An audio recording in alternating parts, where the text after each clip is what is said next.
karena saya akan mendorong pertumbuhan ekonomi lebih cepat sehingga dengan kondisi dengan APBN yang sama, saya akan mendapatkan pertumbuhan ekonomi yang lebih cepat dan pendapatan pajak yang lebih tinggi. Makanya udah jelas semua ya, nggak ada pertanyaan ya. Tapi yang pertama saya ingin mengucapkan apresiasi kepada DPR sehingga pembahasan APBN dan anti APBN 2026 berjalan dengan lancar dan mulus, dan di dalamnya ada semua, mungkin nggak maksimal tapi optimal yang bisa menjaga pertumbuhan ekonomi dan menjaga stabilitas di seluruh masyarakat kita. Ada pertanyaan?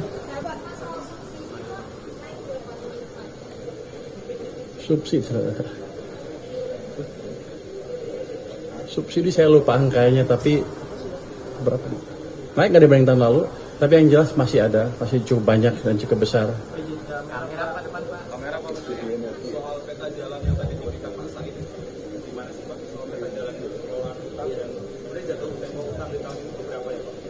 Oh, kalau kita lihat kan ada yang dari Demokrat kalau nggak salah bilang kan harus di manage secara countercyclical.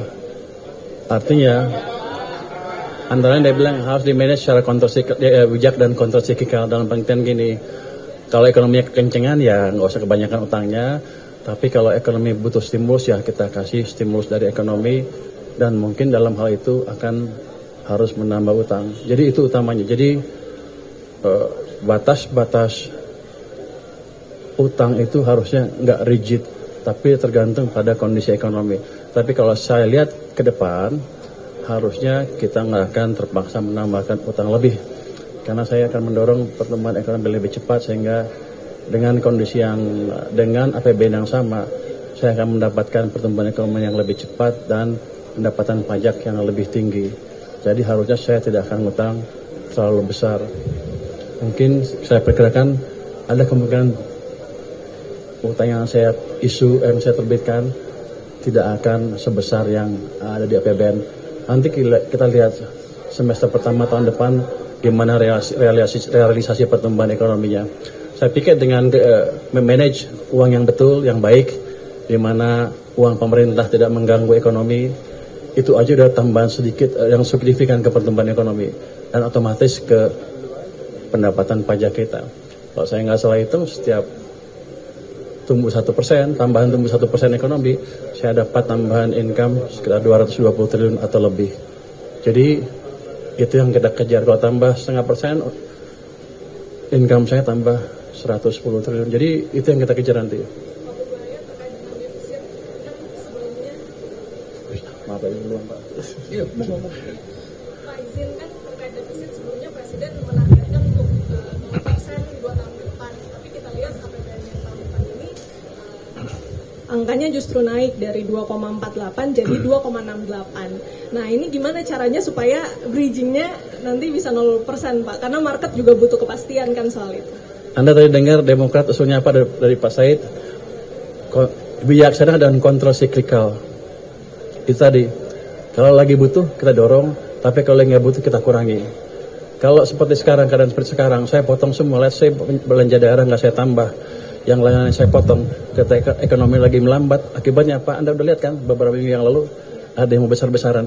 Anda mau itu? Jadi si pemerintah harus memikirkan itu juga, SNP dan lain-lain. Kita butuh stabilitas makroekonomi dan sosial politik untuk membiayai pertumbuhan yang lebih cepat, untuk memberi ruang bagi ekonomi untuk tumbuh lebih cepat.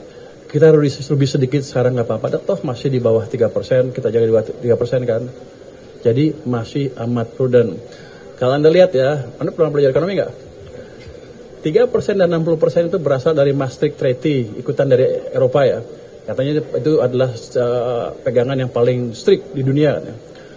Rasio utang ke PDB nggak boleh dari 60%, rasio defisit ke PDB setiap tahun nggak boleh di atas 3%. Kita masih memegang itu dengan baik sekali walaupun keadaan seperti sekarang ya, dengan masukan Pak Said dan Pak Yadi juga seperti itu. Kalau Anda bandingkan dengan Eropa gimana? Jerman aja udah hampir 100% ke PDB. Amerika 120% lebih, Jepang 250% katanya. Kita amat prudent. Jadi kalau nanti ada rating agency yang mempertanyakan itu, suruh bandingkan negara-negara yang lain yang maju yang jadi acuan dia. Habis itu suruh bawa cermin. Tapi target 0%-nya Pak. Ya. Gimana? Tapi kalau target 0% yang diarahkan Presiden itu cara bridging supaya kita lihat keadaan, kalau mungkin ya mungkin. Saya sedang mencoba mengefisienkan, mengefektifkan pajak dan lain-lain dalam 1 tahun ke depan. Penggelapan segala macam akan kita coba hilangin dengan secara signifikan. Nanti kita lihat berapa langkah. Kalau udah efisien benar, berapa sih pendapatan pajak kita? Kamu bayar pajak nggak? Bayar, oh, bagus. Jadi gitu. Jadi rencana itu kan rencana. Kalau nggak bisa dijalankan 1 tahun ya nggak apa-apa. Kita geser pelan-pelan. Tapi kita jelas arah kita menuju ke sana. Tapi kalau meleset dikit ya nggak apa-apa. Kenapa? Lihat tuh negara-negara dunia lain semuanya lagi susah kan? Memang kita mau beda sendiri terus hancur. Anda maunya apa?